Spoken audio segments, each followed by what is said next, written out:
Hello dear young learners, शुभ आशीष। आज का हमारा टॉपिक भारत के बारे में। Bharat our country. आइए शुरू करते हैं।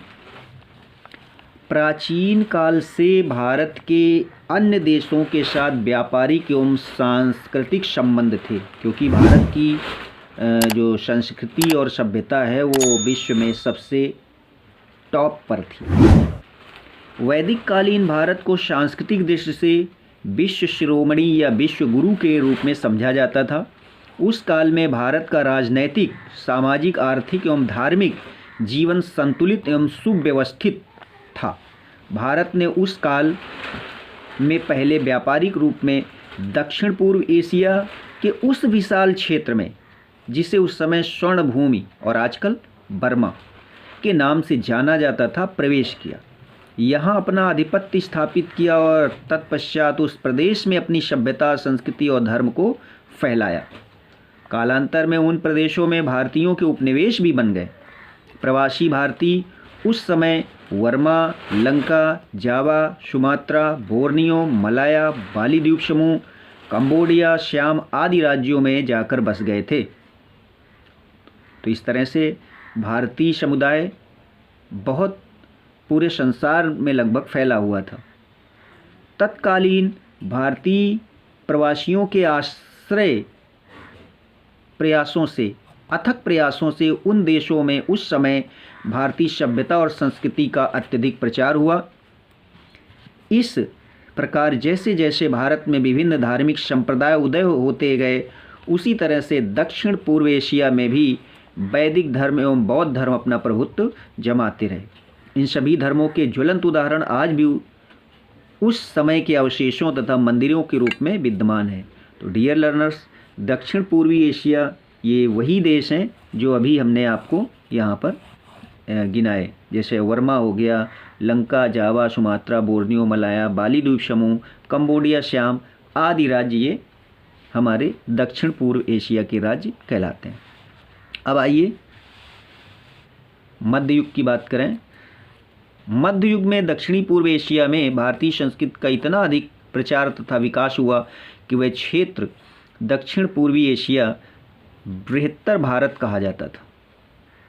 5वीं शताब्दी के अंत तक मलेशिया और इंडोनेशिया के द्वीप समूहों में भारतीय बस्तियां स्थापित हो चुकी थी।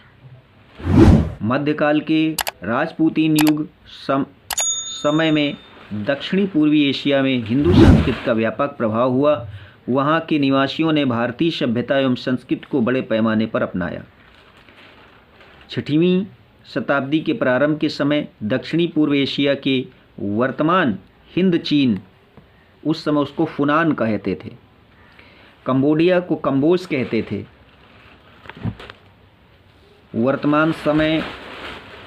वर्तमान श्याम को चंपा कहते थे, वर्मा को स्वर्ण भूमि कहते थे, मलाया सुमात्रा द्वीपों को श्रीविजय एवं जावा बोर्नियो को यवद्वीप कहते थे। इस प्रकार उस समय भारत के साथ साथ बृहत्तर भारत में भी भारतीय सभ्यता तथा संस्कृति विद्यमान थी। मध्यकाल के प्रारंभिक समय में सभ्यता के क्षेत्र में भारत का स्थान सर्वोपरि था।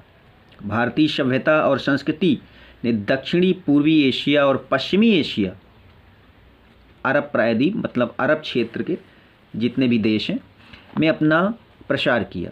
अरबी सभ्यता पहले भारत विश्वगुरु के संपर्क में आई और तब यूरोप में इसने अपना राजनैतिक एवं धार्मिक प्रसार किया। इस प्रकार भारतीय संस्कृति ने अरबों के माध्यम से यूरोप को भी प्रभावित किया। और यूरोप तो बहुत बाद में आया, क्योंकि वहाँ पर पोप और राजा को दैवीय अधिकार से युक्त समझा जाता था। लेकिन जब कुश्तुनतुनिया पर तुर्कों का अधिकार हो गया तो फिर और यरूशलेम पर भी अरबी साम्राज्य का प्रसार हुआ, तो फिर वहाँ संस्कृति फैली। तो डियर लर्नर्स, और आगे देखते हैं। यूरोप वासियों ने जो कुछ भारतीय सभ्यता एवं इस्लामी सभ्यता से उपयोगी था उसे ग्रहण किया, अपना लिया। विशेष भारत के प्राचीन नाम, प्राचीन नामों में जम्बूद्वीप या भारत, भरत के नाम पर, आर्यावर्त, आर्यों द्वारा निर्धारित नाम, हिंद, ईरानियों द्वारा निर्धारित नाम, इंडस, यूनानियों द्वारा निर्धारित नाम, हिंदुस्तान, अरब, तुर्क, मुसलमान, मुगल आदि के द्वारा, इंडिया, अंग्रेजों के द्वारा, भारत ये तो वर्तमान नाम है, प्राचीन नाम को अपना लिया गया। देश के निवासी, हमारे देश के जो मूल निवासी हैं वो ऑस्ट्रेलायड हैं।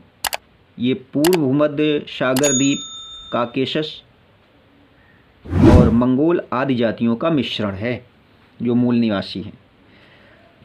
प्राचीन काल के निवासी आर्य या द्रविड़ सभ्यताएं आर्य और द्रविड़ों के समय भी बहुत उन्नत पर थीं। विदेशी जातियों का आगमन, यहाँ पर कौन कौन सी विदेशी जातियों ने यहाँ आक्रमण किया? ईरानी, यूनानी, शक, कुषाण, हूण, तुर्क, मुगल, अफ्रीकी मंगोल, फ्रांसीसी, पुर्तगाली, डच, अंग्रेज आदि विदेशी जातियां यहाँ पर आईं। तो डियर यंग लर्नर्स, आज का टॉपिक बस इतना। अगले वीडियो में फिर किसी रोचक जानकारी के साथ आपके साथ फिर वो जानकारी शेयर करेंगे। तब तक के लिए शुभ आशीष।